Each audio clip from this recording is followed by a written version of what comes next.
And then by sheer chance I end up sleeping in this basement here. And I stay here and one day someone says, "You want to see the basement next door?" And I go in and you just see this abandoned ruin, a wreck. And I think, okay, if a hippie can rent the next door basement and let me sleep there for free, then maybe I can rent this place and let people come and draw and paint for free. Can you tell me what the Painter's Palace means to you? I fucking knew you were going to ask that. I hate these kind of questions. I mean, it's something different every time. It's always just depends. It's been everything from like finding new friends and people, expressing yourself, getting through something, finding out you don't know shit about something or learning about something else because of it, staying up all night, sleeping, playing music, singing, dancing, fucking getting naked and covering yourself with stuff. It's whatever you want it to be. There's no borders here. You just walk down the door and so many people ask like, so what do I do when I come in? It's like, just walk through the door, come down the stairs. It's just super simple, man. It's anyone can come in and just be on the same level as anyone else, that's fucking awesome. It's like home. I feel comfortable. Like I don't have to worry about what people think or what I'm doing. Like here it's like everyone is automatically open. So the feeling of home, I would say it's like a place where I can feel I can be myself and where I feel just totally mesmerized about what is happening because I never saw something like this before. And I don't know, I saw so much freedom in the paintings. Yeah, I just remember coming down the stairs and just seeing the basement and just thinking wow, this is exactly the place that I was looking for. Like I say, there's a really good variety of people here, some of whom might not be confident in other places, but they can come here and feel relaxed and happy to share and experience. Every time before that I had moved into a city, I found it very hard to find actual connections with groups of people and actual places where I could form real relationships and not just okay, I kind of know this person, so I'll ask them to get a drink later. But I could walk past and peek in and see people that I love, actually, And Budapest is the first place that I've been where I can actually form a life where I don't feel like I'm on a trip, and it's because of the Painter's Palace. I was painting and drawing at home for me for a couple years already, but no real technique or not really putting the effort into it. And when I discovered the palace, it was just so handy because he's right there, and every time I have a break I can just come down and have a little moment for myself, and meeting all the people here just get me coming back, basically. And because we have people from all over the world, we are all constantly sharing a new way of interacting with each other, experimenting, talking, sharing art, and breaking down boundaries, and discovering ones that we didn't know we had. It was 2.5 years ago, and it was a time that I'm I'm fed up with the city.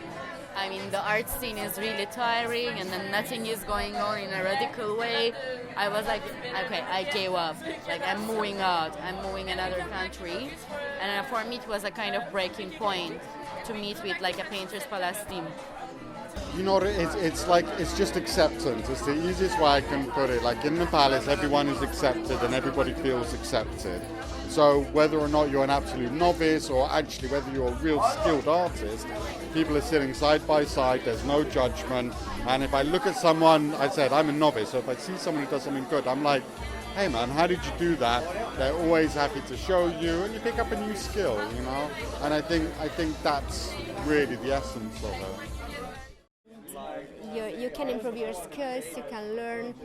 It's a university without professors because everyone is a professor, everyone is a teacher, everyone is a teacher and a student. Everyone teaches his or her knowledge and skills, and it just, I think that this is this place is a really essential example of the highest civilization, or the highest high-level human civilization. It's not just okay, it's an underground place for artists and hippies, but no, it's much more. It's much more. It's much more. I'd never been to anywhere that really encouraged me to create. I write. I'd never been in a place that asked me to read what I was writing. Normally you go to a bar and some man comes up to you and says, "What are you writing?" And you can answer them. And they will say, "Oh, that's nice. So would you like a drink?" But here, they say, "What are you writing?" And you tell them, they say, "Will you please read that to me?" Just last night at Drink and Draw, I asked Tom, we were hanging out, and I said, "I just want to yell one of my poems from the staircase." And he said, "Let's do it." And they clanged the bottles together, and everybody shut up and listened. And it's not necessarily the most important part of being an artist, is having an audience, but it becomes extremely lonely, and it makes it feel like what you're doing is not worth the time and the labor and the love that you put into it unless there's somebody to appreciate it. And here, everybody appreciates the very many different ways that people found their way to express themselves. I really like the feeling of this place here in this neighborhood. Even if I don't come here, the scene that they are here doing some art stuff, it makes me think that, I don't know, somehow it makes this district and my life a bit more connected with art also. So the way I found the Painter's Palace was I met Anna in the street some days before, and it was such a magical meeting. And we just kind of fall in love with each other. So we were like together all the time, and many magical things continue happening. So we were at a party in Tinta. It was like Taraf de Katzfa playing.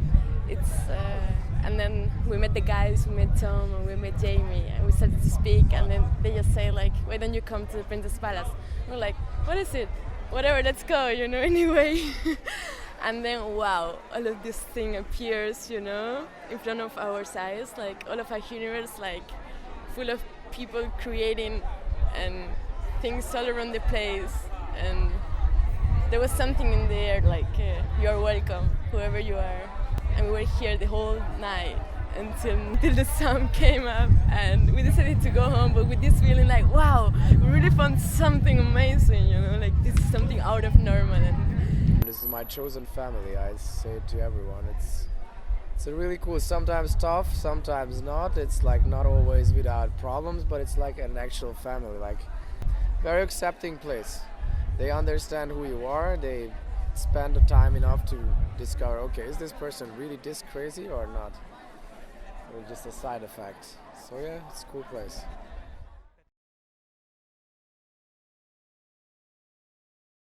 I already know what's gonna happen to it, but somebody told me it's top secret. Oh wow. Yeah, I'm not worried at all. I know that it's just gonna be somewhere else.